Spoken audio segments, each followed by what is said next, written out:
Hello दोस्तों, lung cancer सबसे dangerous तरह के कैंसर्स में से माना जाता है। अक्सर ज़्यादातर लोग का डायग्नोसिस तभी हो पाता है जब बीमारी बहुत एडवांस स्टेज पे हो जाती है और उन्हें बचा पाना बहुत मुश्किल होता है।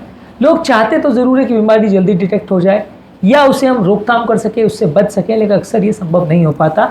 आज के टॉपिक में हम कुछ यूज़फुल टिप्स आपको देंगे जो कि लंग कैंसर से खुद को बचाने में आपकी मदद करेगा।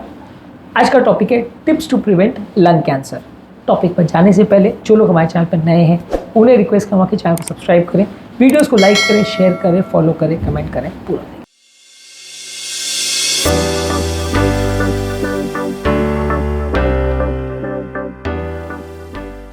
आज का टॉपिक कॉमन अवेयरनेस के हिसाब से हर व्यक्ति के लिए इंपॉर्टेंट है, क्योंकि हर व्यक्ति ही लंग कैंसर के लिए प्रोन होता है। किसको कब इस तरह की बीमारी हो जाए नहीं पता, इसलिए एटलीस्ट उसके बारे में बेसिक जाने और उसको अपनी लाइफ में कर सकें तो हम अपने आप को इस बीमारी से, जो कि बहुत ज़्यादा घातक है, अपने आप को बचा सकते हैं। सबसे पहले और सबसे इंपॉर्टेंट चीज़ जो कि लंग कैंसर के लिए हर व्यक्ति को फॉलो करना ज़रूरी है वो है स्मोकिंग ना करें।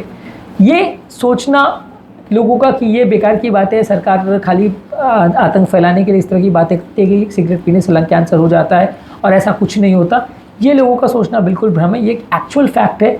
Majority of the lung cancer wards में आप जाके पूछिए पेशेंट्स को, 80-85% केसेस में आपको स्मोकिंग की हिस्ट्री मिलेगी और बहुत कम ही ऐसे केसेस होते हैं जिनको स्मोकिंग की हिस्ट्री नहीं होती। मैं ऐसा नहीं कहता कि हर व्यक्ति जिसको लंग कैंसर है उसकी स्मोकिंग की हिस्ट्री मिलेगी या हर व्यक्ति जो स्मोक करता है सबको लंग कैंसर होता है। ये सारी चीज़ें बहुत सारे फैक्टर्स से मॉडिफाई होती है, मॉड्यूलेट होती है, लेकिन हाँ, स्मोकिंग की हिस्ट्री इंपॉर्टेंट इसमें पार्ट ज़रूर प्ले करती है और जितने ज़्यादा स्मोकिंग की हिस्ट्री हो उतना ज़्यादा रिस्क हो जाता है।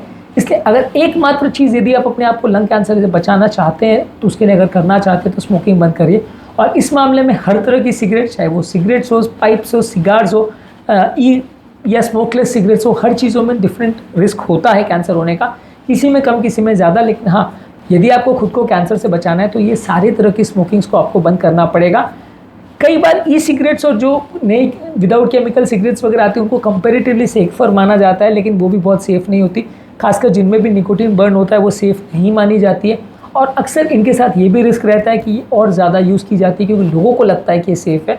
इस वजह से इनसे रिस्क उल्टा कम होने के बदले कई इसमें बढ़ जाता है।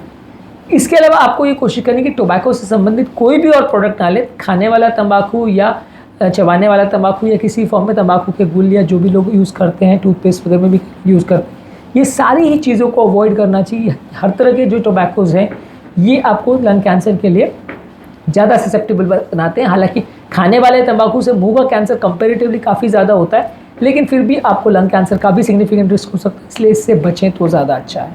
इसके अलावा अगला जो इंपॉर्टेंट रिस्क फैक्टर है, अक्सर लोग इसे इग्नोर कर देते हैं, वो है परिवार में किसी और को स्मोक करने ना दें। ज़्यादातर लोग को ऐसा लगता है कि ये मेरा हस्बैंड है, ये मेरी फैमिली मेम्बर है, ये स्मोक करता है, ये अपनी ज़िंदगी बर्बाद कर लेगा, पर ऐसा नहीं है। वो अपनी ही नहीं दूसरों की ज़िंदगी अभी बर्बाद कर रहा है, क्योंकि यदि वो घर में और खासकर अगर छोटे घरों में लोगों के सामने या लोगों के आसपास अगर स्मोकिंग करता है तो उसका धुआं अगर दूसरे लोग इनहेल करते हैं तो उनको भी कैंसर होने का रिस्क कई गुना बढ़ जाता है। कई फैमिलीज़ में ऐसा देखा गया है कि स्मोकिंग करने वाला या गुनहगार व्यक्ति कोई दूसरा होता है और कैंसर वो दूसरे को जाता है। तो इसलिए खुद तो नहीं ही करना है स्मोकिंग, दूसरे को भी नहीं करने देना है। आसपास में बस स्टैंड में या कोई पब्लिक कन्वीनियंस प्लेसेस पे या कहीं पे भी ऐसी जगह पे जहाँ पब्लिक हो, वहाँ पे अगर आपको कोई स्मोक करता दिखे तो उसे टोकना है। आपको इस बात का वेट नहीं करना है कि इसमें पुलिस कोई कार्रवाई करेगी या कोई दूसरा सोशल वर्कर आके उसे रोकेगा। आपको अपनी हेल्थ के लिए उस व्यक्ति को रोकना है, क्योंकि वो जो स्मोकिंग कर रहा है वो सिर्फ उसके लिए ही ख़राब नहीं है, वो आपके लिए भी ख़राब है। और जब मल्टीपल लोग आपके आसपास स्मोकिंग करते हैं तो वो आपके लिए और हेल्थ हज़ार्ड बन जाते हैं। तो इसलिए सेकेंड हैंड स्मोकिंग इसको जो बोलते हैं, यानी दूसरों का स्मोक जो आप इनहेल करते हो उससे भी बचिए। इसके अलावा कुछ नॉन कार्सिनोजन जैसे एस्बेस्टोस, आर्सेनिक, रेडॉन, ये सारी जो केमिकल इंडस्ट्री से आने वाले जो फ्यूम्स वगैरह हैं इनसे भी बचिए। ये सारी चीज़ें लंग कैंसर करवा सकती हैं। यदि आप इस तरह की फैक्ट्रीज़ में काम कर रहे हैं जहाँ एस्बेस्टोस, रेडॉन का या आर्सेनिक वगैरह का यूज़ होता है तो प्रोटेक्टिव इक्विपमेंट वगैरह का प्रयोग करिए और खुद को उससे बचाइए। इसके अलावा अगर आपके आसपास के वातावरण में अगर रेडॉन है जो कि सॉइल वगैरह में कई जगह पे रहता है तो अपने घर को इसके लिए टेस्ट कराइए, और यदि ऐसा पाया जाता है कि रेडॉन वहाँ पे ज़्यादा है तो उससे बचने के लिए प्रॉपर स्टेप्स आपको लेने चाहिए। इसके अलावा आपको हार्मफुल सब्सटेंसेस से आपके लंग्स को बचाना है। आप जब गाड़ियों में जाते हैं तो धुएं से खुद को बचाना है, वातावरण में मौजूद स्मोक से बचाना है, फैक्ट्रीज वगैरह के एरिया में ज़्यादा मत जाइए, वहाँ से दूर रहिए। घर में मौजूद केमिकल से खुद को बचाइए, इंडस्ट्रियल केमिकल्स के एक्सपोजर से खुद को बचाइए। ये तरह तरह के केमिकल जब भी बॉडी में जाते हैं आपके कैंसर होने के चांसेस को बढ़ा देते हैं। अगला इंपॉर्टेंट चीज़ जो अक्सर इग्नोर हो जाता है, हेल्दी डाइट लीजिए। फ्रेश फ्रूट्स और वेजिटेबल्स में मौजूद एंटीऑक्सीडेंट्स काफ़ी हद तक कैंसर को कम करने में मदद करते हैं। ये एंटीऑक्सीडेंट बॉडी में मौजूद फ्री रेडिकल्स को कम करते हैं, जो कि आपके सेल्स को डैमेज करते हैं, उससे कैंसर होने का चांस बढ़ जाता है। तो इनसे ज़्यादा मात्रा में इनको लेने से आपको फ़ायदा मिलेगा। इसके अलावा फैट फ्री प्रोटीन्स और होल ग्रेन्स को लीजिए, हेल्दी फैट्स को लीजिए, ये सारी ही चीज़ें आपकी मदद करेगी। एंटीऑक्सीडेंट से भरे हुए फ्रूट्स में बेरीज, सिट्रस फ्रूट्स, हरी साग सब्जी, ये सब ज़्यादा आती हैं, इनको आप ज़्यादा मात्रा में लें, इनसे आपको फ़ायदा मिलेगा। इसके अलावा ज़रूरी है खुद डेली एक्सरसाइज करना। जितना ज़्यादा, जितना रेगुलरली आप एक्सरसाइज करते हैं, उतना आपकी बॉडी फिट रहती है, बॉडी में मौजूद हार्मफुल केमिकल्स चले जाते हैं, फिटनेस के प्रति आप फोकस भी रहते हैं, तो खुद को प्रोटेक्ट करने की भी आप ज़्यादा कोशिश करते हो। इसलिए रेगुलर बेस पे एक्सरसाइज करना ज़रूरी है। यह आपको मेंटल लेवल पर और फिजिकल लेवल पर दोनों तरह से फिट बनाता है। इसके अलावा ज़रूरी है हेल्दी बॉडी वेट मेंटेन करना।